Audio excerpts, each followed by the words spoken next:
a Karen. He Oh boy. wanted to go off on me so badly, and he was like, "Yeah, I Okay. better not." That was really before Karen was a thing. So Yes, yeah. yes. I have already gone Facebook Live, Matthew. I Right. just clicked, and I'm going to read your intro Sure. and the intro to the show, and then we'll talk about your amazing life, which All I'm right. so excited. Matthew, friend, is here, you guys. Welcome to Comic Spot. Come on in, have a seat, invite your neighbors, even if you don't like them. Just make them wear a mask or something. Anyway, Matthew, over here in the other square, he's 22 years old and graduated from New York University's Gallatin School, Holy Toledo, in 2020, this past May. Do you know what I was doing this past May? Yeah, neither do I. Matthew was recently a guest on the Today Show with Hoda and Jenna, OMG, where he did celebrity impressions and was surprised by comedian Sebastian Maniscalco, Holy Toledo. Sebastian played his videos and rated him as doing his impressions of Sebastian. Matthew won the 2019 Kenan Thompson Ultimate Comedy Experience at Caroline's on Broadway. I was there when he won the thing in Vegas. I was in the audience. I've known him from the Gladys Simon Room at Comic Strip Live in New York City. This guy's for real, dog. He is so cool, so nice. He's not affected by his fame. Oh my gosh. He was a host on HQ Trivia's game, HQX, performs stand-up comedy throughout the New York City. He can do over 250 impressions. He can do over 250 impressions ranging from Rami Malick. I don't even Rami know. Malick, yeah. Thank you. To Barack Obama and Johnny Carson. I know those. Very good. He was recently named by the Thrillist as one of the best celebrity impressionists on TikTok. Do you understand what we're talking about here? My dentist doesn't even do the good impressions. While at home during the quarantine, in addition to TikTok content, Matthew created a mini late night talk show called Quarantine on IGTV. You can follow Matthew on Instagram at Matterday Night Live, on TikTok, yeah. Matterday Night Live Twitter, mfriend1998 on YouTube. You better follow this guy. He's going places. I can't believe he's even talking to me, you guys. Holy Toledo. Welcome to the stage. Somebody I really actually met in New York City. I'm not lying. Matthew Friend. Hello. Thank you so much for having me. Hi, Matthew. Thanks for being here. Thank you. Thanks. You are so okay. Let's just break it down. Most impressionists suck at comedy. At which one? At comedy? Yeah, they're either good at impressions or impersonations or writing jokes. Yes. You do both.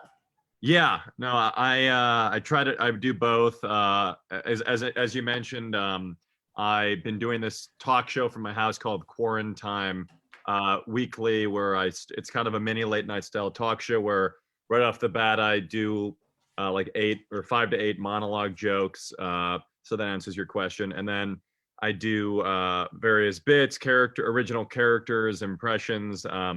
So yeah, I definitely it's a good question, because I think that is definitely something that a lot of impressionists are labeled as, like either you're just an impressionist or you're a comedian. But in terms of what I'm trying to do, I look at like a guy like Rich Little, for example, and he's obviously still alive, and he's one of my biggest inspirations, and I look at sort of what he was able to do vocally and in terms of his performance, but I also kind of aim to mix that with the satirical wit and comedic writing of guys like Dana Carvey and Phil Hartman, and so I kind of like to mix vocal accuracy with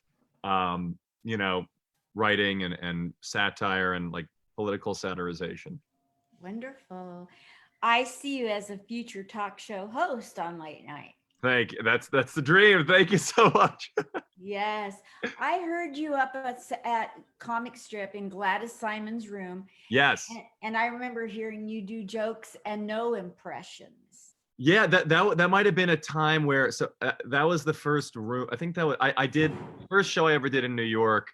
I think was at like Greenwich Village Comedy Club at like some open mic thing, and then Gladys was that first room was like one of the first rooms I ever did, and she was really helpful in terms of giving me input and advice. And I think there were a couple of times where I was like, I want to just see what it's like when I don't do any impressions and I just get up there and do straight jokes, which is a challenge, and it's also because as a comedian, as a performer, you want to constantly be improving and iterating and building on new ideas. So yeah, that might have been one of the rare times where I don't do because usually I'll be doing voices and impressions in my act, but I definitely like to mix in jokes in there I as well. want to know now, if you will, when I was walking through Home Depot when I had a really bad cold and my voice went out and I was sounding like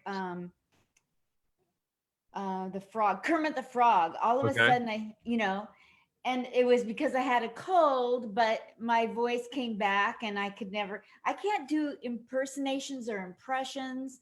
I can't. Yeah. This is me doing DB Cooper. Do you know who DB Cooper was? No, actually, and I'm an old soul, so I'm shocked. Who was she an actress He was the or he? man. He was an actor. Okay. He was the man that jumped out of the plane. A plane took off from Portland, Oregon, my hometown. I was Okay. working at the airport that day, Okay. and it was in the 70s. The plane takes off and goes to Seattle, 166 miles north, and he jumps out of the plane, and they never found him. Wow. So nobody knew who he Can you was have an till impression of this person? yeah. Are you ready? Okay. That was right. That's was it. That's all I can do. very good. Very good. In other words, I can't do impressions. So, what made you? When did you do your first impersonation impression? What's the difference between the two? Between an impersonation and an impression. Mhm. Well, great. Which, First of all, I will answer your first question, but second of all, that is a fantastic question, and I'm very glad you asked it. Really, very great question. First one, I was 4 years old when I began doing my first impression, which was of Austin Powers. So I watched that movie. It was all my parents' fault. They got me into it. So I watched that movie. I began doing impression of Austin Powers, Dr. Evil, Fat Bastard, Goldmember, all those characters. And then I would do teachers and my uncles and my grandparents, and it kind of became an obsessive thing. And I didn't realize it was a marketable skill when I was younger, but I was just really obsessed with comedy and master and just sort of talking like people. And then when I got into like as I started to get a little older, I realized I could do all these different celebrities. So now it's kind of become this larger list and repertoire of over roughly 250 impressions. And I have a list on my phone, so I am keeping track. oh, wow. But yeah, so it's just a very obsessive skill, I would say. And to answer your question, no one really ever asked that question, the difference between an impression and an impersonation. Rich Little actually talks about that he had a great book that came out. And basically, I think that the difference is an impersonation is more on like you're not necessarily exaggerating any element of the person. You're doing that, whoever the celebrity is, a dead-on representation of who that person is. An impersonation might be what you'll see in Las Vegas more of, like a guy doing an Elvis impersonation who is like got the exact look down, the mannerisms. Whereas an impression is what you'll probably see more often on a show like SNL, where there are, extremely talented performers like Kate McKinnon who are taking someone like Hillary Clinton. And it's not necessarily a dead on vocally, even though hers is amazing, but like a dead on vocally accurate, impersonation. It's more of like exaggeration and taking out bits and pieces or finding a hook in someone, like what Dana Carvey would do with George H.W. Bush, like not gonna do it, like that kind of thing. So I think impersonation is fully capturing the person, and impression is kind of more exaggeration. And there are impersonations I do, there are impressions I do. I like to kind of mix them both, but I always go for vocal accuracy. Thank you, because I couldn't figure out if you were impersonating or doing impressions, and that helps me that you just admitted you do both. No Yeah. wonder I was confused. Yeah. It doesn't have anything to do with the fact that I'm a geriatric old lady. Awesome. I No. like this. Oh. This is going great. So, what's your favorite impression or impersonation that you do? I mean, I do a lot of like younger, more current references in terms of like comedians and actors. Rami Malick, he won the Oscar for Best Actor for portraying Freddie Mercury in Bohemian Rhapsody. So I really love doing him. Hi everyone, this is Rami Malek. I'm talking like this. I do like Timothy Chalamet, Armie Hammer, John Mulaney, John Oliver, Sebastian Maniscalco. I can kick it back old school, Carson, Jimmy Stewart, those guys, but I keep my act fresh and relevant. It was funny. I saw actually when I was in Vegas in January, I dragged my parents who came with me to see Rich Little's show. I was like, I have to meet this guy. He's still alive. I have to meet him. And his whole act was basically dead. But he admitted that, and it was really funny. He's like, my whole act is dead, but I'm still alive, and I just found that to be really funny. Me So, too. He had he shows a lot of, it's like audio visual, he's got the, yeah, it's, and to me it's hilarious because hilarious. he's taking things that nobody is familiar with, Right, and he's finding a way to use technology to make it current. for And sure. so I found that brilliant. Yeah, He doesn't have the same energy he used to, who could at yeah, his age, but he's such a legend. he totally is. What are you going for in your impersonation impressions? Like, what's the goal in doing all these voices? I don't even know why I'm asking it. It just came to my head and I don't have a filter. Please Uh, answer it. I mean, the goal. I mean, I want to be creating original content, and I mean, I think like the goal, the dream is probably SNL, Saturday Night Live. Um, that's kind of what I'm working toward, what I've always dreamt of being on, and if I were ever lucky enough to be on it one day, that'd be a total dream come true. So I mean, I would say probably something like that. And I don't know. I mean, I'm just working on creating my own stuff, writing a lot, making as much content as I can. But I mean, the reason I say SNL is because I look at, not necessarily comedy broadly. I look at where is the best place on earth to do celebrity impressions. And to me, one place really comes to mind, and that is and has been for a long time now, Saturday Night Live. So that's kind of what as evidenced by my username on Instagram. I'm a large fan. At Saturday Night Live is named that for a reason. So, What's your favorite episode and character, if they're different, on Saturday Night Live, and why? I think actually, like Lorne Michaels said in an interview once, that everybody always says that the best cast on SNL is the cast that they grew up with. So that was like for me, Bill Hader, Andy Samberg, Jason Sudeikis, that cast. I mean, there are so many great characters. One of my favorite sketches is actually with a sketch where Mike Myers is on this playground, and he's like strapped, tethered to the like this pole, and like he can't escape because he's like a toddler tethered to a pole, and he like tries to run forward, but the like the thing keeps pulling him back.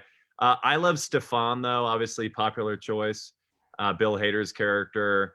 Um, I love Drunk Uncle, Bobby Moynihan. There are too many to count. I don't know. So I Absolutely. love Keenan's "What's Up with That" sketches. It's always stuck in my head. My favorite is the Weekend Update when they do the news. It's not it's an impression of news people. Right, right. It's just a skit. No, I love it too. So, what if you've been on Hoda and Jenna, and you've been Yes. on, and Maniscalco knows your name. I mean, you are so close to being on Saturday Night Live. I mean, do you realize? Are you waking up in the morning, go, any day this phone could ring? I don't know. I'm just kind of working and keeping my head down and just trying to keep making as much stuff as I can, and hopefully things will happen as I dream and as I hope. But I think all I'm doing right now is just keeping the momentum going, just creating as much on a daily basis as possible, doing as many things like this as I can, and hopefully with continuing to work hard, these things will start to happen, as they already are starting to happen. I mean, today's show Yes. thing was crazy. Sebastian putting my impression of him on Jimmy Kimmel was crazy. It's really exciting, especially because at the point in life where I'm at right now, 22, and I think I'm getting a good start here. So I'm excited to keep it going. Yes. So when you were on, I had a really good question. What was that question? I forgot it now. I never do this, and I'm sort of starstruck by you, which is weird because, you know, I don't usually get like that with some of the other people, but you're famous, and like I know you, and this is so weird that you're so famous. So okay, let me go to a basic question. You won this huge contest with Keenan Thompson. How cool was that? And does he have your digits, and does he blow up your phone in the middle of the night? That was amazing. It was a total dream come true. I was found performing at Gotham Comedy Club in New York, and then they had me come to do the final showcase at Caroline's in New York City, and then I ended up performing, and I ended up winning, and he brought me to SNL, then backstage and the after party, and it was like a crazy night. I mean, my brother came with me. It was like so surreal, and Nice. yeah, I mean, I was just totally grateful for the experience, and I mean, he is the times I've met him. I mean, he's been like the nicest guy ever. Especially like he's just so successful and just so generous with his time, and the fact that he's like doing a talent search like this, trying to bring up the next generation of comedians and talent is just very inspiring and like humbling, and just an amazing thing that he's been doing. So I'm super grateful to have started that relationship, and I mean, I hope to keep it going. I don't know. It's now that the question I wanted to ask you came back to my brain. So that's what I call a full circle moment at this age. So my question is, when you're doing an impersonation or an impression, you're doing complicated ones. You're maybe doing so and so, doing so and so, doing such and such.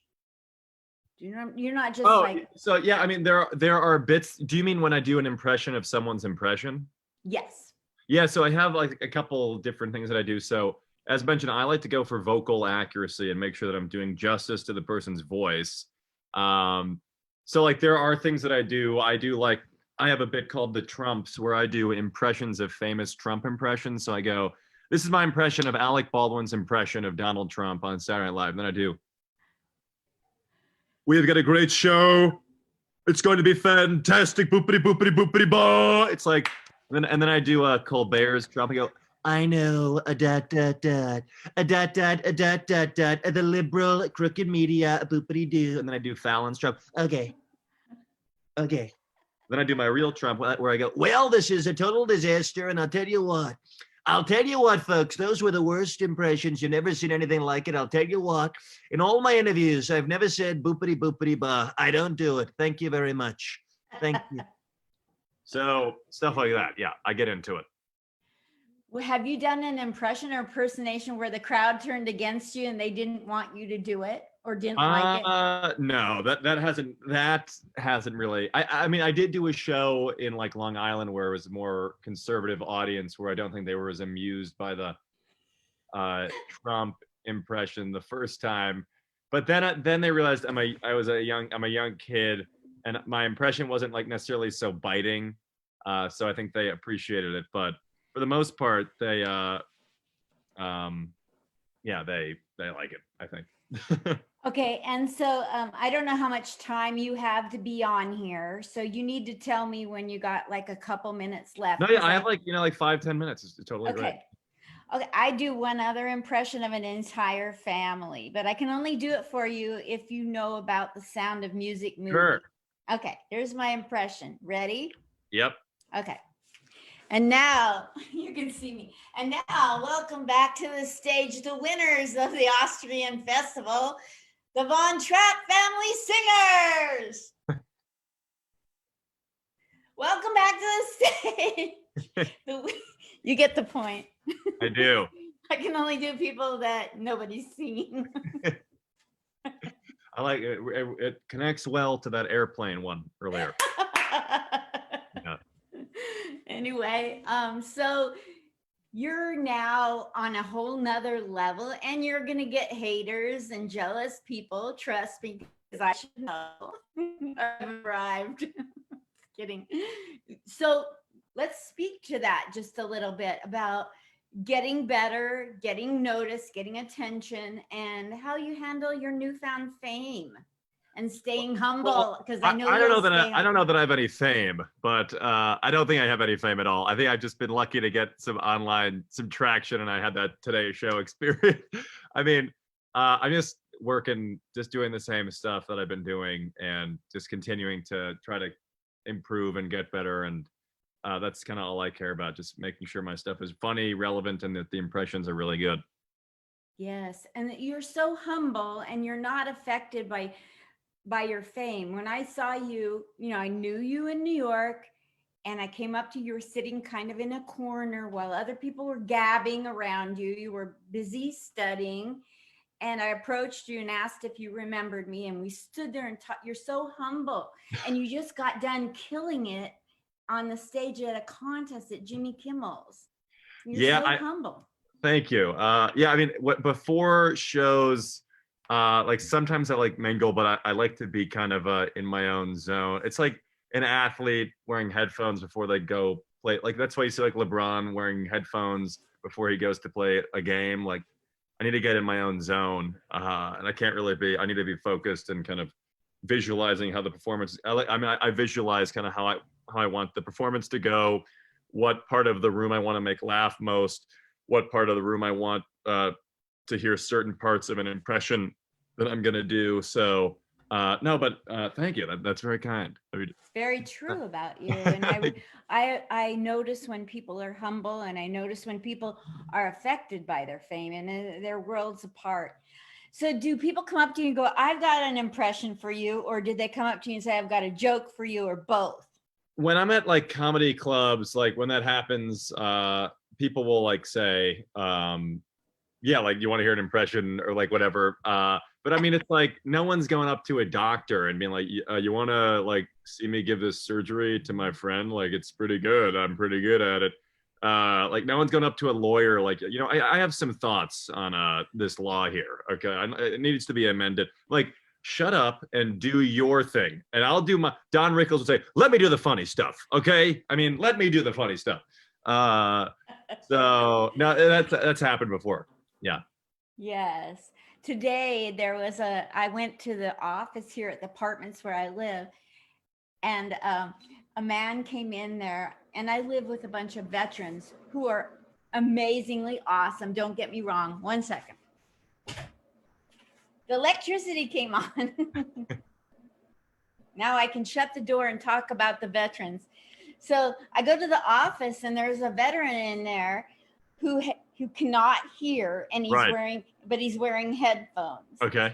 And he's going into the office at the wrong time. They have rules here. You have to, if you're related to the government, it's layers of rules. Right. And he goes in to get food and coffee in the office at the wrong time. So they're telling him he can't be in there because it's not the right time. So then he starts spinning it like, well, what is the right time?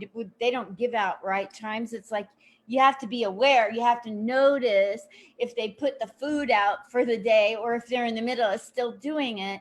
He doesn't have that awareness, and he can't hear, and he's wearing headphones, and he's in the office, and they're trying to tell him, don't open the refrigerator. It's not available. And like, do you ever run across something that it's not a famous person, but it's such a crazy thing going on? You want to do an impersonation of that? Yeah, I mean that's probably more of like a character, I would say. Like that definitely happens. Like in terms of impressions I do on stage, typically it's better when the person is more famous and I'm able to, the audience will know who the reference is. But yeah, I mean that probably sounds like it lends itself more to like the development of an original character, I would say. Got it. Now, how do you get to the level of impersonation impressions that are as complicated as what you do. Great joke writing, and you're doing an impression or impersonation of somebody doing an impression of somebody. How do you do that? It it's just a very obsessive thing. I mean, I don't know. Like people ask me like, how do you do impressions? And I always say, I mean, not to be like arrogant, but I mean, it's like asking someone, how do you play basketball really well, or how do you sing well? It's like I think Yeah. a lot of it is natural talent mixed with like an obsessive quality that is just it can't really be taught.